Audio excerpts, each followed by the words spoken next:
from all over the U.S. to hear from the Honorable Congresswoman Betty McCollum, who represents Minnesota's 4th Congressional District. I'm Chris Doucette. I'm the Executive Director of Bright Stars of Bethlehem, and we are the fundraising arm of Dar al-Kalama University of Arts and Culture, which is the first and only University of Arts and Culture in all of Palestine. Our vision is that our Palestinian friends would all have life in abundance and that they would flourish. And we work really hard all over the US to unlock hope for the next generation of creative leaders in Palestine. We've got a great program for you today. There's probably going to be lots of questions. So go ahead and put your questions in the, submit your questions in the comments, and at the end we'll have a Q&A time. So let's get started. Joining us from Bethlehem, Palestine is a friend, an author of 43 books, a scholar, a theologian, and the co-founder of Bright Stars of Bethlehem, and most of all, a world changer. Welcome, Reverend Dr. Mitri Raheb. Thank you, Chris. Thanks, Mitri. Good evening, everyone, and it is really a pleasure and an honor to have you all with us for a very special webinar tonight. And it is really my pleasure and honor to introduce to you our very special guest, the Honorable Congresswoman Betty McCollum, who represents Minnesota's 4th Congressional District. Representative McCollum has served in the U.S. House of Representatives since 2001. At the time of her election in 2000, she was only the 2nd Minnesota woman elected to serve in Congress since statehood in 1858. Women leadership is at the heart of our mission at Dar al-Kalama University, and so we are very proud of Representative McCollum, who is also a member of the House Appropriation Committee, among other subcommittees. Representative McCollum cares deeply about education for Americans, but also for the children of Palestine. Earlier in her career, Representative McCollum was a teacher, in fact, a high school teacher. She understands how education can inspire and open so many doors for children and young people. And so this is something, a passion we really share, education. And maybe it's not by chance that one of our close partner universities is Augsburg University in the US, which is in Betty's district. Representative McCollum is passionate about the arts, another important value that we share. She has been an active member in the Congressional Arts Caucus, which aims to influence art legislation and support the National Endowment of the Art.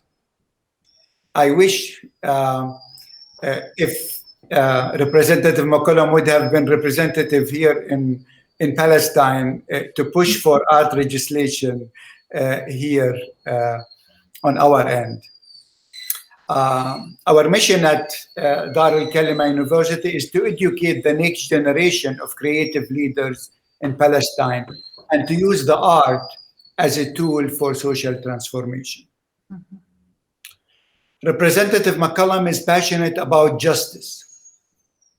She introduced legislation HR 2407 entitled the Promoting Human Rights for Palestinian Children Living Under Israeli Military Occupation Act.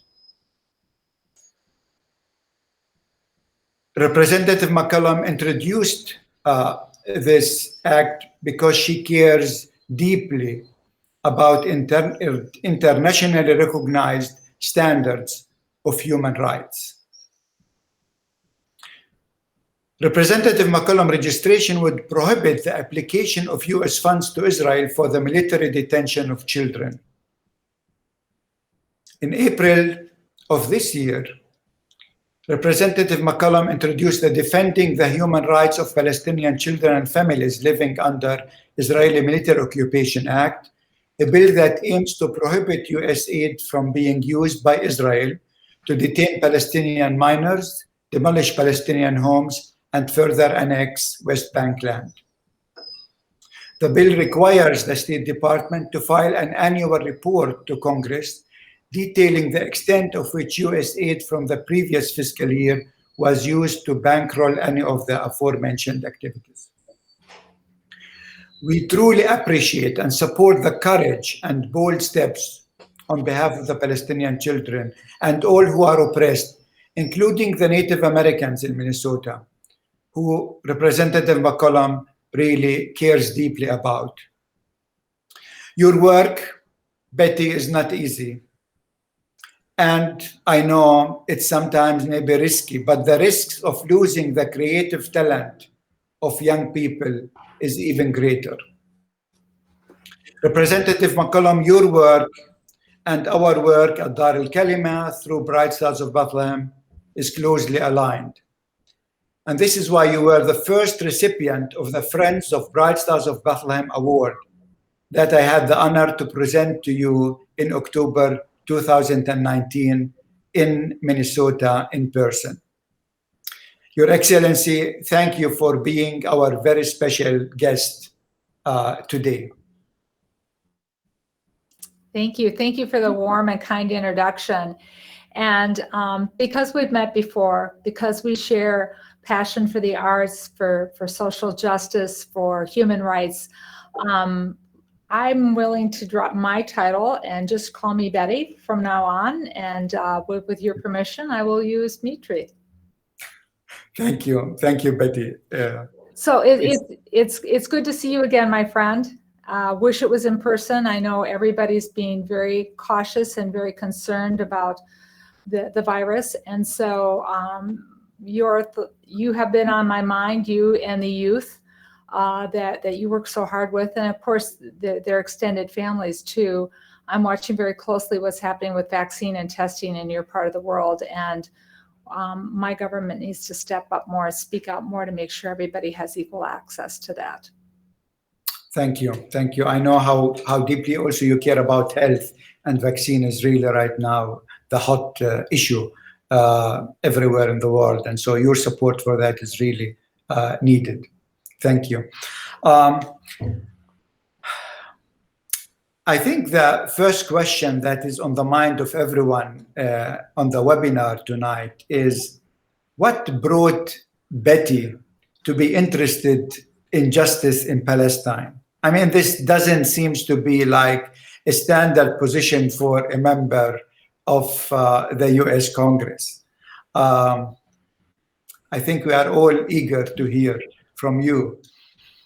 Well, I didn't even have a passport when I was first elected to Congress, because you didn't need one to go to Canada, my neighboring the country to the north of my great state of Minnesota.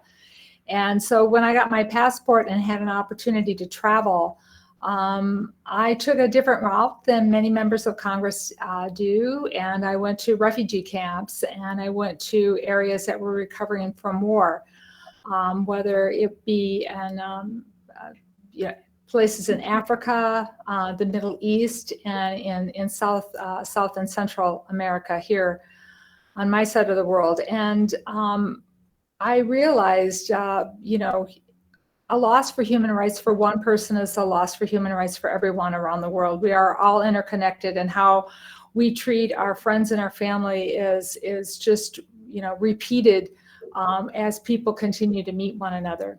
So I had been outspoken on human rights. I had been speaking out for girls' education in Africa, against child marriage, for access to HIV/AIDS interventions, as well as for women to have safe maternal deliveries.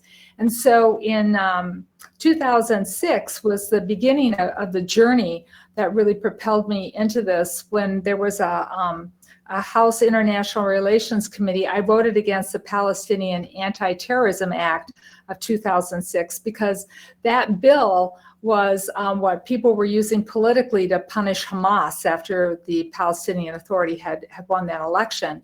But in doing so, they cut off funds to NGOs that help everyday people and help children survive and thrive.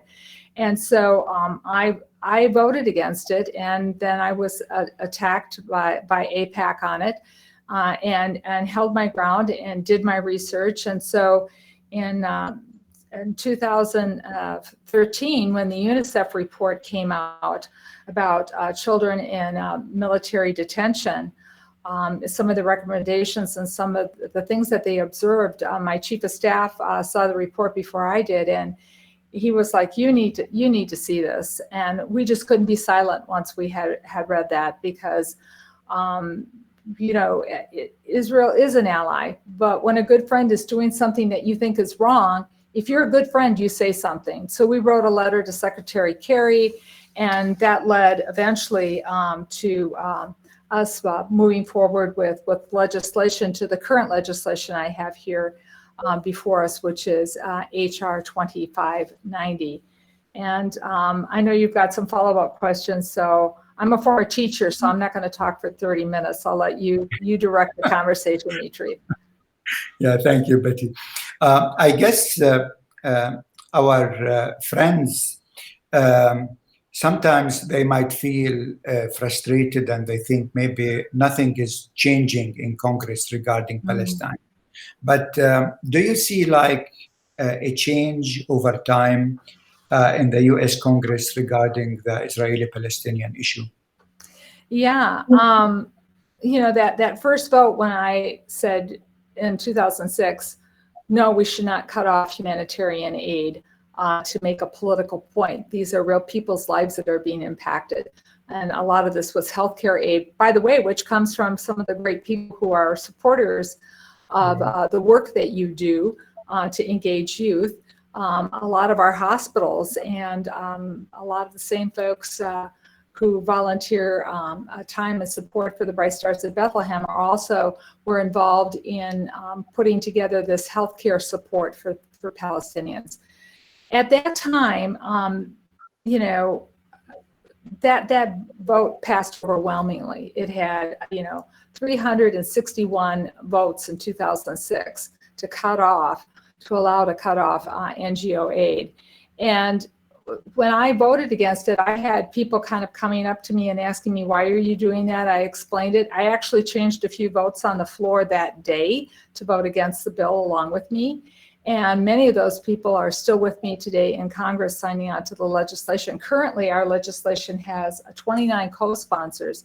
And in part of that is the work that people in Minnesota, and you have affiliations all across the United States, are talking to their members of Congress about it. And you are changing hearts because you're changing minds with facts. So it's not going to get signed into law. I know that. But we have been able to raise an awareness and have an open discussion where none was taking place, in 2006. And this is a good thing. And the work that we're doing, it's hard. It's not gonna happen overnight, but we are really making a difference working together on this issue. Yeah, and we really appreciate that. We know it's not easy, but that courage, I think, is really so important because basically you are also defending, the U.S. Values, the American values that everyone talks about, but really only very few people, I feel, have the courage to walk the talk. And you are definitely one of those role models for us that really had the courage always to walk the talk. I guess our friends here would like to hear from you also, if you have any advice, how maybe they can better advocate for Palestinian human rights in the US and in Congress in particular. Any insight, any tips that you can offer to us, I think are highly appreciated. So one of the things that people need to do is they need to look beyond the headlines and the story. They need to I tell when I talk to high school students, college students, or even at town hall meetings, and we're talking about international issues, people need to look at the BBC, tag the Middle East, find out what's going on in a more in-depth way. Read papers like The Guardian. There's Israeli newspapers which cover what's going on very fair-handed and have editorials quite often speaking out against the Israeli government. That gives people confidence that they can speak about this issue. When Americans are asked, do you think any of U.S. taxpayer funds should go to imprison Palestinian children in military facilities run by the Israeli government? The overwhelming support is none of my money should go there. When you ask Americans, should any of your taxpayers' dollars be used in any way, shape, or form to demolish a home, a mosque, a school, a church, overwhelmingly, the answer is no, none of my dollars should go there. So then what I turn around and say is, this is what our bill does. It doesn't cut off aid to Israel to defend itself, but what it says is U.S. taxpayers' dollars will not be used for the Israeli expansion of settlements and to terrorize young children in these military camps, that are put in the detention facilities. So people need to, read and explore and not allow a conversation to be cut off when you're trying to have an honest conversation, that you're being anti-Semitic or you don't understand or you don't value the lives of Israeli citizens. I value the lives of everyone, and I especially value the lives of children. And I want Israeli children and Palestinian children to grow up in peace and security and with opportunity, because that's the only way we're going to achieve peace in their lifetime, is if we treat everyone with the same dignity and respect. And that starts with treating children with dignity and respect. Yeah, that is so true. And I think as a former teacher, this is something that is really so at the heart of your work and at the heart of our work. And I think raising awareness is really important because often we feel that many people in the US are really not aware of what's happening here on the ground. And I think as Bright Stars of Bethlehem, one of our mission is to raise awareness in the US because this is important. It starts there. And we see when people come to visit us on trips, how they are really transformed, because they ask themselves, how come that we did not know? I mean, even very sophisticated people, people who are very well educated, they have no clue what is happening here on the ground. And so we need more people also to come here and see really with their own eyes. Come and see is really important. Would you maybe like to say a few more words about the bill that you introduced? Well, I just think it's very important, and I'm so proud of the wide swath of support it has. 150 organizations. We have people of all faiths, Christian, Jewish, Muslim, and people of other aligning faiths, all working to get the word out about respecting human rights. I think one of the things that our news is covering more, people are becoming more aware of, is what's happening with the settlements. And I think many Americans were hopeful or hope to be hopeful that the settlement expansion in Israel will stop. The other thing that I think is important for people to realize too is members of Congress, when I tell them that the Arab members of the Knesset are treated as second-class citizens. We had a phrase that was used after the Civil War, the way our country disparaged our African-American brothers and sisters with rights to vote, rights to use public transportation, what drinking fountain to use. They were called Jim Crow laws. They were treated as second-class citizens. And when I met with one of the Arab members of the Knesset, and she was telling telling me about that, I was just taken back. But I think the work that you do and focusing on children is so important. And that's where the arts comes in. If I could, ask you to, even say more about what you've been working on lately, because the arts are healing, the arts are educational, they're stimulating, and they're healing in the fact that people can express all kinds of emotions, from frustration to great sadness, to feeling like they're invisible, to feeling that they're viewed in a certain way that doesn't represent who they really are. And children need to have outlets and expression. And the fact that you do it in so many different medias, with children young adults producing documentaries, young children being able to be in a safe place and explore who they are in an interfaith way is so, it just blows my mind, the work that you do, because we need to focus on the next generation of leaders, that they have hope, that they have opportunity, and they learn ways to express not only their joy, but their frustration, at times their anger. Yeah.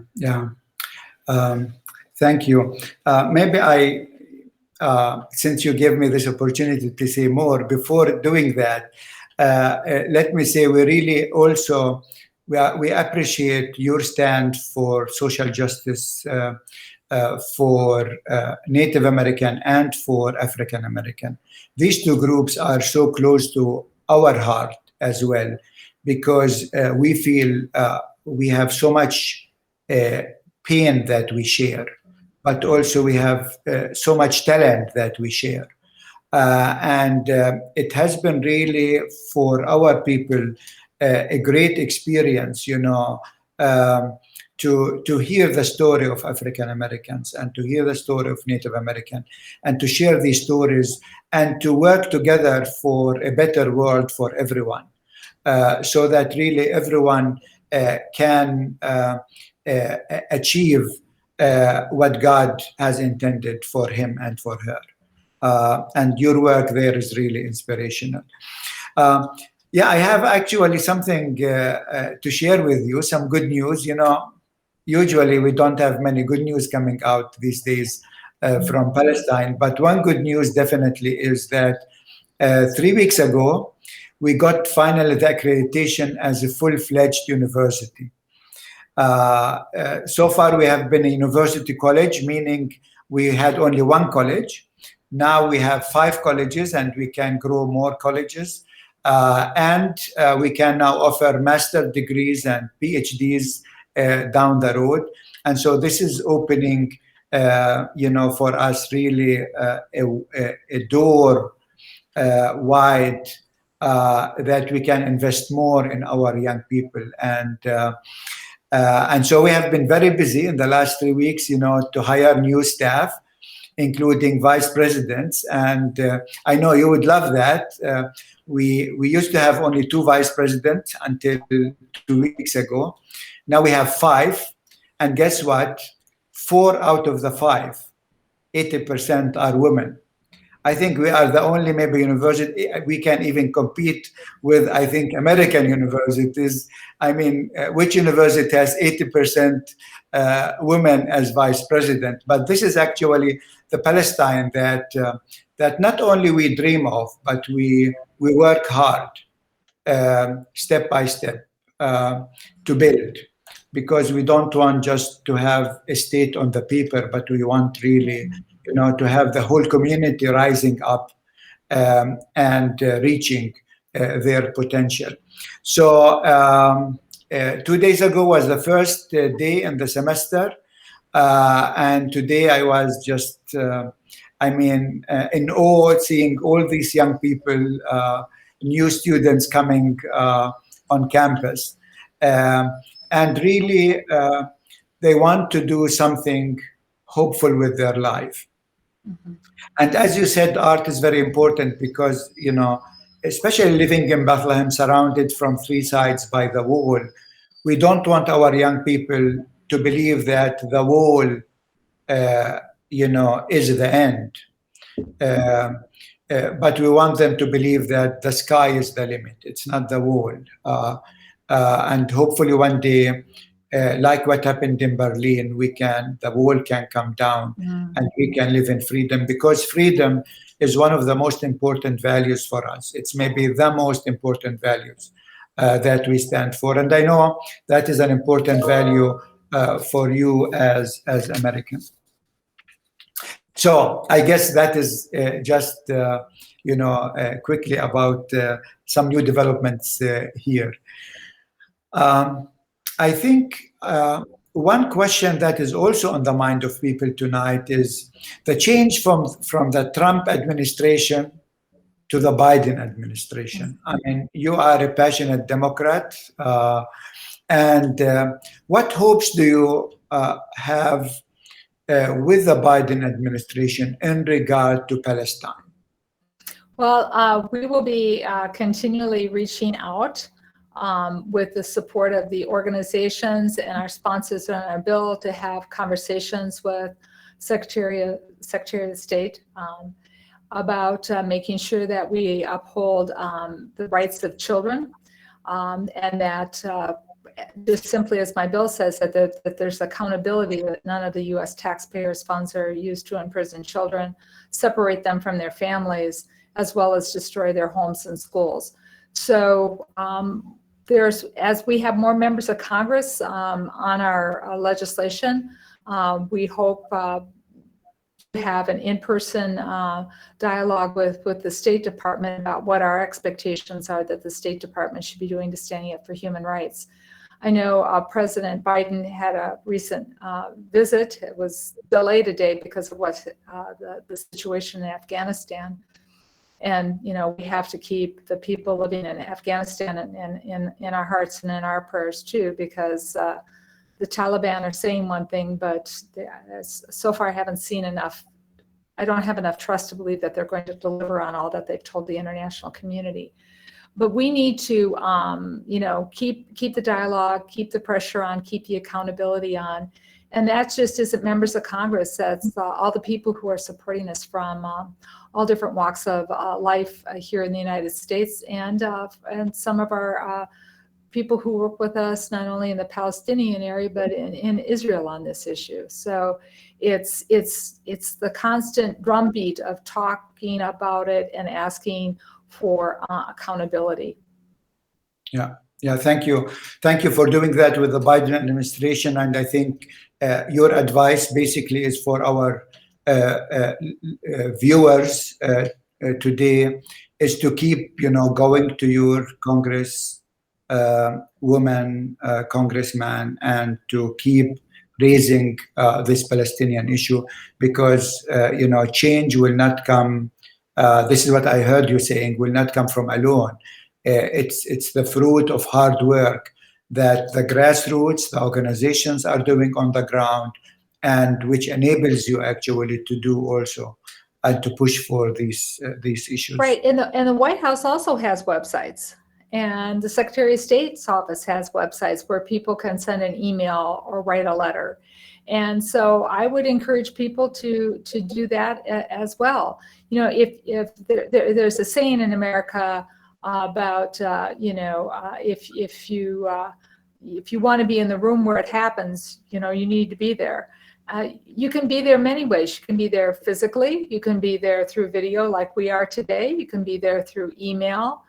You can be there through talking to your friends and neighbors and educating them on what this is a movement, and it's growing.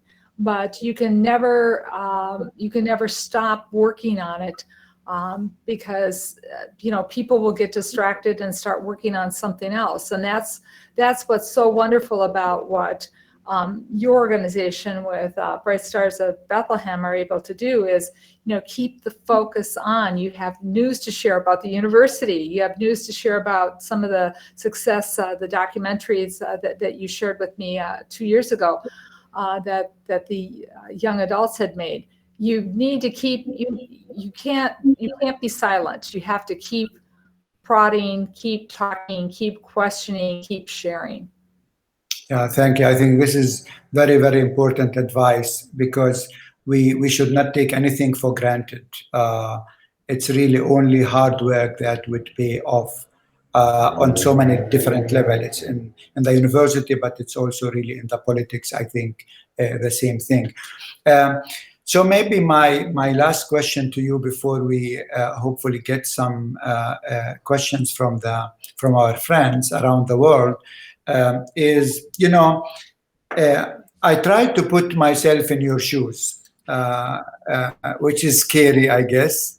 But I can imagine, every day you are receiving one delegation after the other. Every delegation comes to push you to advocate for one issue. But, and so everyone needs like your support, but also you need our support. So how can we help you, make your life easier? Because I know sometimes it's really not easy. And I know many of our friends in Minnesota who are so proud of you and are they love you. How can we all maybe do a better job in supporting you? Because by supporting you, we are supporting education, justice, environment, health for Americans, but also for Palestinians and for so many people. Mitri, you put me in my social studies teacher's mode. How to lobby government, right? How to lobby me.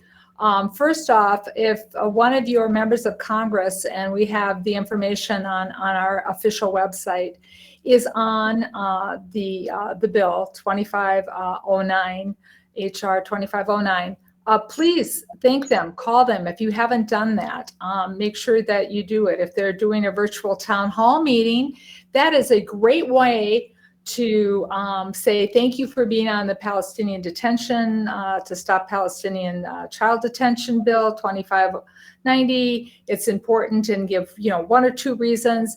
And the other people that are listening at that town hall, they will become curious about what you're talking about. And so that's a way to kind of grow things. So if you have a way in a public forum to thank somebody, if they're not on the legislation, it's not about shaming them. It's not about, why haven't you done this? Maybe they haven't, been approached. Maybe they've been approached by the other side with misinformation. And, say, I would love to have an opportunity to talk to you or whoever in your office handles this legislation. Can we set up a phone call? Can we have a conversation?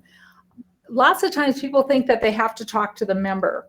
I have wonderful staff both in my Minnesota office and in my Washington, D.C. office, and all members of Congress do. And so finding out who handles the international affairs or who's the human rights person in that office to start a dialogue and an introduction. And sometimes that's what then can lead to actual having a meeting with a member. You don't have to meet necessarily with your member in DC. Once COVID's lifted, we're doing everything virtually, unfortunately now. But you can set up I do virtual meetings with small groups on certain issues. But there's no harm in having a one-on-one with the district director first, because we get a lot of things asked in our schedule, and just throwing a meeting out there and then being upset if you don't get to talk to the member. Ask to speak to the district director. Say there's 5 people in this congressional district, or there's 50 people in this church, or we have an interfaith group of people from temples and synagogues and mosques and churches, both Protestant and Catholic, and atheists. We have a community group that would really love to talk to you about this, because this just isn't a single issue for one group. It's an issue that affects a lot of us that we would like to see movement on. And be positive when you do that, because I don't know if you have this saying in Bethlehem, but our grandmothers often say you catch more flies with honey than you do with vinegar, and so that is good advice, because people like to be around people who are positive, right? So if you're positive and uplifted about what you're doing, and then give examples of great work that's going on for youth, and how important it is that youth feel hope and opportunity, and being put in an Israeli detention military situation is not a way for a young man or a young girl to feel that there's hope and opportunity for them. They just feel like they're further being oppressed. Yeah, thank you. I think our friends, you got the recipe. Now you have really to work according to this great recipe of the honey and connecting with your Congress and representatives. We have many questions. We don't have much time, but let me start with this one. Is it possible to bring Palestinians to testify in Congress about child abuse and abduction by the Israeli military? Yes, that could be a possibility. Right now with travel restrictions, that's pretty hard. I think the State Department would have to get very much involved. And as we know, sometimes the Israeli government restricts travel. But there's ways to do it with camera crews and videos and having safe places for children to speak to. So we can be creative, but part of this is going to be if to get a committee chair to have a hearing. So you need to ask for the hearing. And then you need to say, we have the following people who we think would be great testifiers if they can come in person. If they can't come in person, how do we go about allowing you to hear their voice, to hear them speak, or to do something through the video? Yeah. There are many questions about the current situation on child detention. And there are several questions on that. I'm not sure if you would like to talk to that. And there is something also questions about the COVID situation in the West Bank and what can Congress do about it. Well, first off, just some facts. And with COVID, things might have changed a little bit, but based on human rights reports from credible sources, the Israeli military detains anywhere between 500 to 700 Palestinian children every year. And so it's an estimated, if you add that up, that's 13,000 children since 2000. The Israeli government's a signature for the rights of children with the UN, and this is in clear violation to that. These children are often taken out of their homes at night. Sometimes they're blindfolded. Sometimes while even being driven to the military detention center, they're in stress positions. Children have signed confessions in Hebrew, which is not their language. And their parents have no ability to come see them or talk to them, and they go without legal representation. So the whole thing's wrong. They shouldn't be in a military detention center. If a child has done something wrong, if a young adult has done something wrong, there is a civil society way in which to address that, and it should be held that way. They should be given the same rights as an Israeli child who would commit an act of violence or something inappropriate. This is totally wrong the way the Israeli government goes about it. We would never in the United States allow a young child, and we're talking about children sometimes 8 years old, to be interrogated without a parent or an attorney present. It's just wrong. You put the child in a situation where they are totally helpless and literally scared to death because they don't know what's going to happen to them. So it's just wrong. Thank you. Time is running, but still I would like to take maybe the last two questions out of the many questions. What are the prospects to reopen the Palestinian embassy in Washington, D.C., and how can we push for that? Is one question. I would love to see that happen. There has been talk in Congress about seeing that happen, and there has been even talk from some of the people who are supportive of our bill, but really think that we need to have official dialogue back and forth with one another. So I am hopeful. Right now, I think with COVID, the world economy, we're dealing with what happened in Afghanistan right now along with that.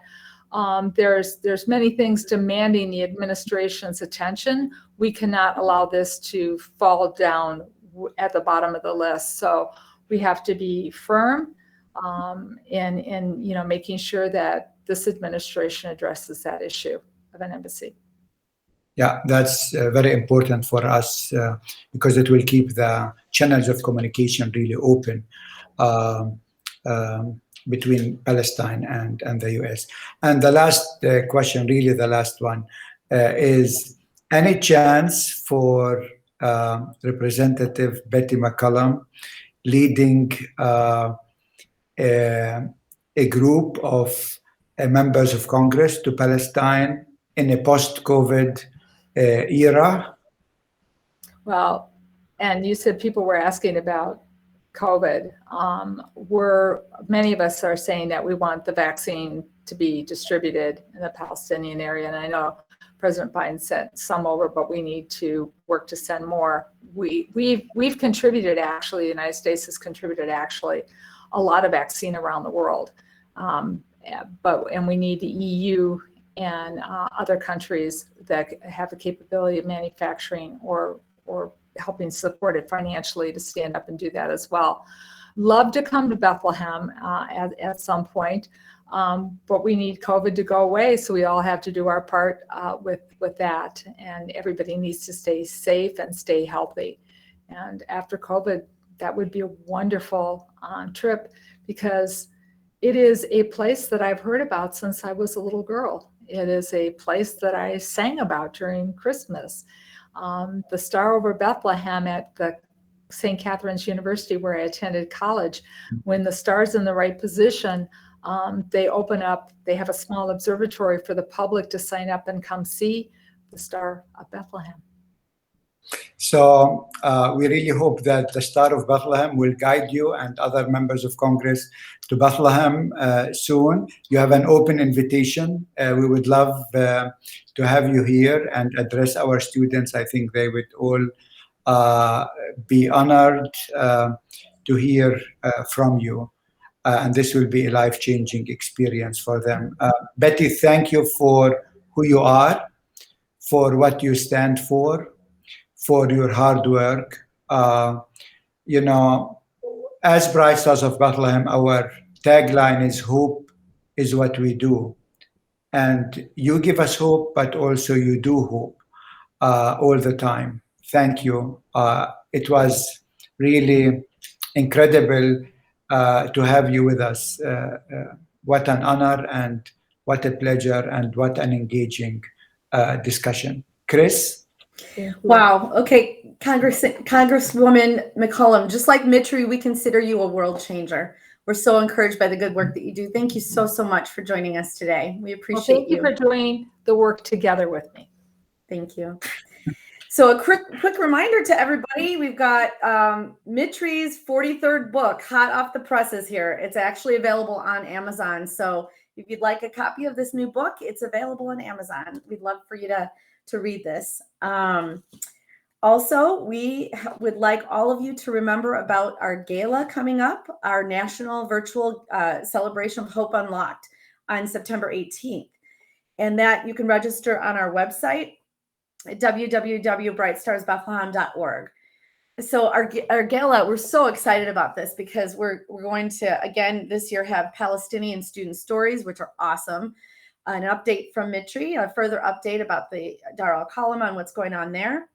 And we're also going to have some special shout outs from special friends, including Farah Nabulsi, the director of the short film that was nominated for an Academy Award called The Present. Some of you know of her.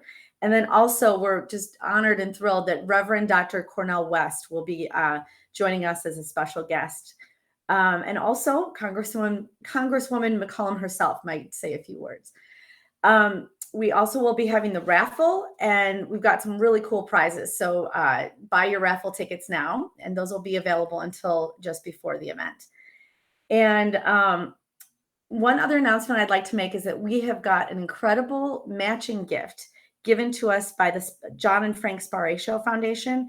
They have agreed to match any gift that is donated between now and September 17th, right before the gala. up to $35,000. So if you'd like to partner with us, and if you during the double lockdown, if you'd like to double the impact of your gift, please do go on our website and make a gift today or sometime before the 18th. Again, thank you all for joining us. We appreciate you all so much, and you're partnering with us to unlock hope. God bless you and have a great day. Take care.